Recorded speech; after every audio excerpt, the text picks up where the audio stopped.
amis, ça fait un petit moment que je voudrais vous présenter une voiture. C'est une voiture qu'on a dans ma famille depuis quelques années maintenant. Ça va faire bien plus de 10 ans qu'on l'a. C'est une voiture dont on sert maintenant que occasionnellement, qui a pas mal de kilométrage et qui est quand même assez abîmé, vous allez le voir. Mais c'est une voiture qui fonctionne encore bien, qui est assez confortable. C'est parti, je vous la présente tout de suite.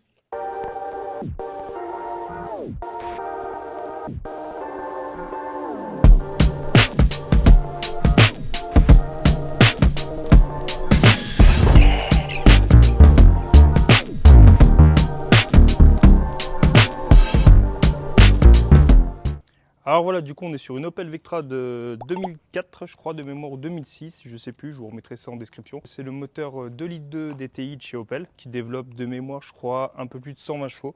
De toute façon pareil, je vous mettrai la fiche technique en description pour ceux que ça intéresse. Donc d'époque, dans son jus. Voilà, donc vous voyez niveau carrosserie, comme je vous l'ai dit, elle est loin d'être dans un état irréprochable. Là on a l'aile à l'avant qui est un peu abîmée, le pare-choc il a mangé à divers endroits. Mais voilà, dans l'ensemble elle reste quand même très utilisable. Donc c'est pour ça qu'on continue de s'en servir assez régulièrement. Voilà, moi ce que j'aimais beaucoup et ce que j'aime encore d'ailleurs sur cette voiture, c'est cette partie avant là. Cette bande chromée avec le gros logo à l'intérieur, je trouve que ça lui donne un air assez agressif et ça j'aime bien. Donc les feux ils sont assez grossiers, je trouve qu'ils ont plutôt mal vieilli par contre. Et vous voyez, c'est la maladie, ils sont ternis. Voilà, sur beaucoup de véhicules ça fait ça malheureusement. On a beau les poncer, utiliser des matériaux exprès, ça revient forcément régulièrement. Donc le mieux c'est d'en acheter des neufs. Et vu l'âge du véhicule, je pense qu'on va pas en acheter. Donc vous voyez cette bande en dessous du pare-choc aussi, où on a les feux anti-brouillard de part et d'autre là. C'est pas mal, avec ces petits inserts couleur carrosserie ici et ici, ça donne des détails en plus. Et ça permet d'accentuer encore une fois le côté agressif de la voiture, je trouve.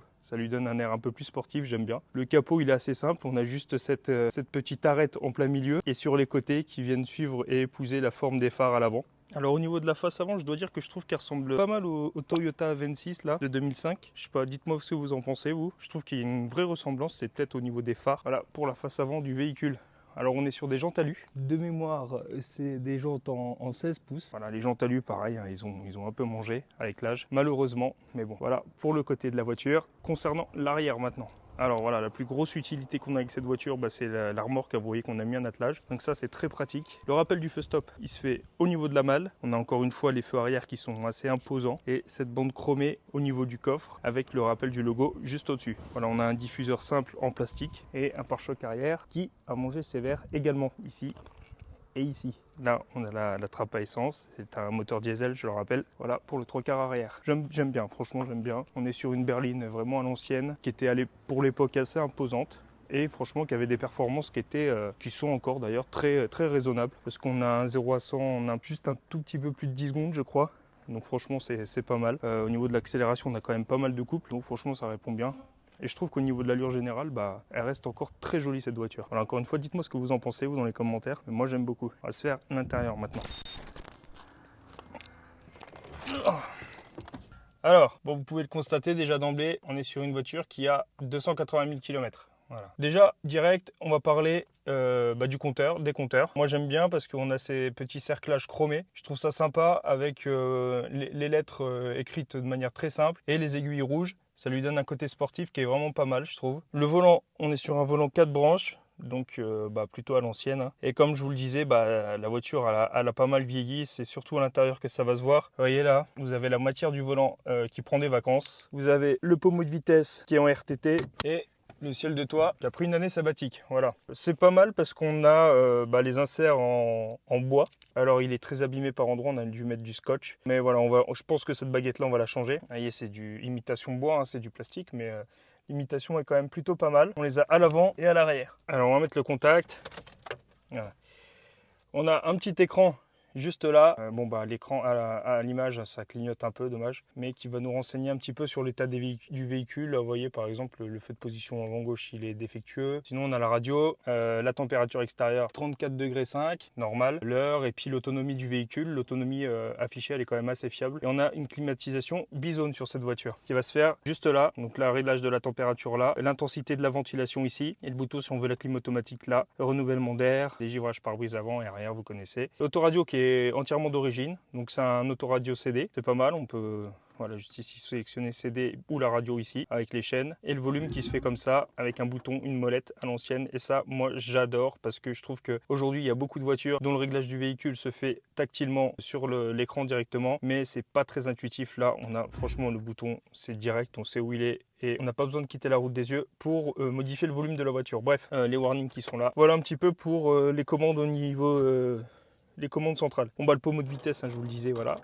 Hop, en aluminium, avec le cuir sur les técos qui est abîmé aussi. C'est une bague là pour la marche arrière. Et également le cuir qui fait un peu la gueule. Ça, je pense que le soufflet, je vais le changer aussi. On a pas mal de rangements. On en a un ici. On en a un juste en dessous. Et puis, on va en avoir un là pour les piécettes. Au niveau de la coudoir centrale, une fois et deux fois. Donc c'est pas mal. Il y a ce qu'il faut au niveau des rangements. La boîte à gants, elle est assez spacieuse. On a de la place voilà, pour mettre par exemple le livre du véhicule et d'autres papiers.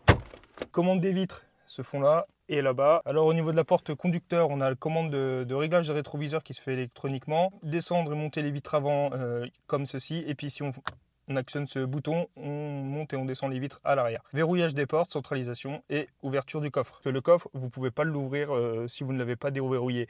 Soit ici, soit avec la clé. Allumage et réglage des feux, ça va se faire là avec cette molette. Bon, sur beaucoup de véhicules, notamment des véhicules allemands, ça se fait comme ça. Voilà. Et ce bouton, hop, vous voyez, vous appuyez, il sort. C'est pour régler l'intensité de l'éclairage du compteur. Voilà, on a pas mal de commandes au volant également. On va voir là notamment ici les boutons inhérents à la radio, monter, descendre le volume. Et puis ici on a d'autres boutons, là honnêtement je peux plus vous dire à quoi ils servent. Bref, en tout cas ils sont là et bon voilà, ils gênent pas. Voilà, malgré tout j'aime bien le volant parce que même si c'est un volant 4 branches qui est quand même assez à l'ancienne, on a ces parties juste là qui sont peintes, une couleur différente du volant et je trouve que ça donne pas mal. Là au niveau du plafonnier, on a un rangement pour mettre des lunettes éventuellement et puis tout ce qui est lumière, éclairage, hein. Voilà. Classique. Au niveau des pare-soleil, éclairé également ici et ici. Voilà. Donc c'est sympa. Quant à l'arrière, on a pas mal de place. Alors vous le savez certainement, moi je fais 1m78 à l'arrière, franchement ça va, je suis bien. On peut facilement tenir à 3, il n'y a pas de souci. Voilà pour l'allure générale du véhicule à l'intérieur. Le coffre. Donc le coffre, il y a pas mal de place, vous pouvez le constater. Il est quand même assez profond. Alors il n'y a pas énormément au niveau de... je sais pas comment on peut dire ça, la basseur ou je sais pas quoi. Mais voilà, il est quand même assez profond. On a une roue de secours juste en dessous. Donc ça c'est pas mal. Et on s'en sert, on met les outils, les sangles pour la remorque, tout ça. Et on a même un petit compresseur qui se branche sur allume-cigare et ça c'est top.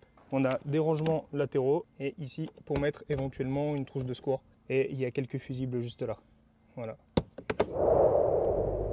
Alors du coup voilà, c'est parti les amis pour l'essai de cette Vectra. Il fait beau, il fait même très très chaud déjà. Comment enlever les messages d'erreur qu'il y a sur le tableau de bord d'emblée. Donc voilà, on a des petites routes sinueuses. Là, on va pouvoir un peu se rendre compte de ce que ça vaut dans les virages. Elle est assez légère malgré tout. Je crois qu'elle doit faire 1430 kg, quelque chose comme ça. On a les amortisseurs qui sont assez vieillissants. Je pense qu'ils seraient bons à changer. Donc on a quelques claquements par le moment. Mais sinon, elle se comporte quand même plutôt pas mal sur la route. À vitesse raisonnable, c'est très correct. La direction est assez souple. Les passages de rapport également sont plutôt souples. Pour une voiture de cet âge-là, c'est plutôt pas mal. Je compare souvent avec ma BM. J'avais une 318D 92 qui était de 2008, je crois. Donc, elle devait avoir 4 ans de plus. Elle était bien plus raide. Donc, celle-ci, je pense qu'elle se veut confortable avant tout, cette voiture, plus que sportive.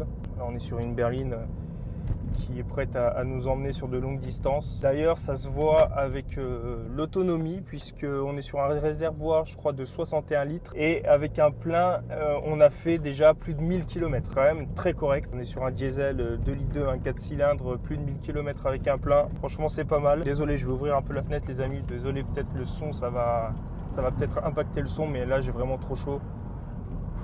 Dans les villages, elle se manie bien. Elle est assez longue, donc il faut faire attention pour la garer, notamment pour faire des créneaux. Faire attention à ne pas taper la voiture de derrière. Avant une embardée spectaculaire contre le mur, en cognant violemment au passage le véhicule stationné derrière. Il n'y a pas de caméra de recul.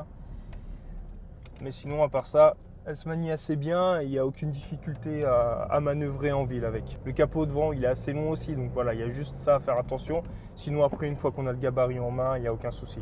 Alors on va faire une petite accélération en sortie de village. Comme je vous l'ai dit, il y a quand même pas mal de coupes sur cette voiture. Au niveau de l'accélération, ça envoie quand même assez et ça c'est cool. Donc là on est en 3.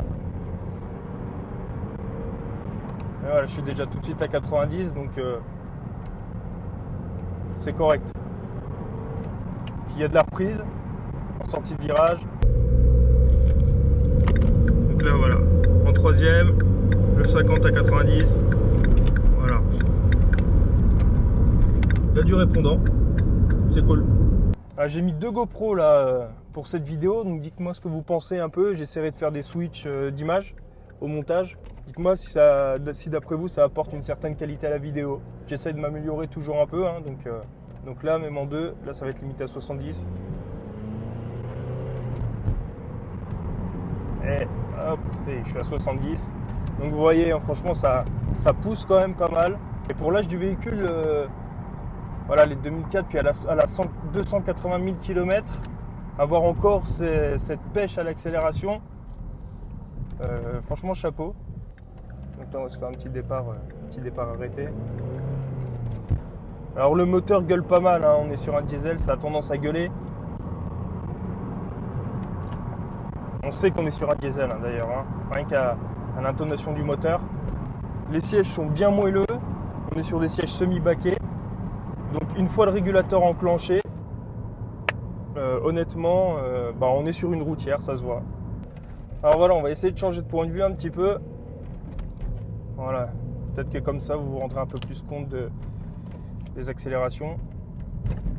Donc là on va rentrer dans la ville, on va se calmer un peu. Voilà, les gens se demandent ce que je fous avec mes caméras à l'intérieur de la voiture, mais ça, on n'en a rien à foutre. Alors oui, peut-être qu'au son, vous entendez un peu les claquements au niveau des amortisseurs. Alors je ne sais pas si c'est les amortisseurs ou les coupelles d'amortisseurs. S'il y a des mécaniciens parmi vous, dites-moi ce que vous en pensez. D'après vous, d'où ça peut venir ce claquement là. On l'entend surtout à l'arrière. Donc là, on va avoir une petite voie d'insertion. Hop, voilà, et 50, c'est pas mal. Franchement, dans la ville, c'est plutôt agréable. On s'insère assez facilement.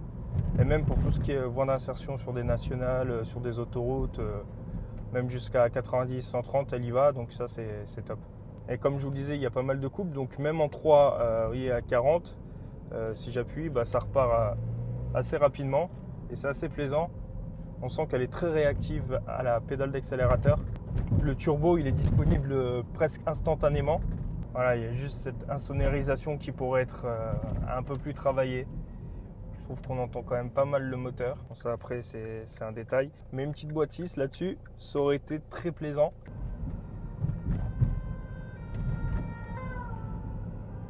Donc là il y a les pompiers.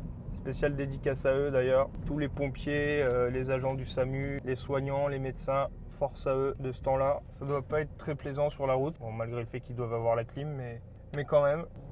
Et là, on a une Sirocco R qui vient juste de passer. Je ne sais pas si vous l'avez entendu, il y a une sonorité bien sympa. Donc voilà les amis, écoutez, moi je vais vous laisser ici. N'hésitez pas à vous abonner à la chaîne si ce n'est pas encore déjà fait. Mettez un like, faites péter le compteur des likes, ça me fera plaisir. N'hésitez pas à commenter aussi, dites ce que vous pensez de cette voiture. Dites-nous si vous en avez déjà eu une ou si vous en avez encore une, ça serait intéressant. Et puis moi, je vous dis à très vite pour d'autres aventures. Allez, à très vite.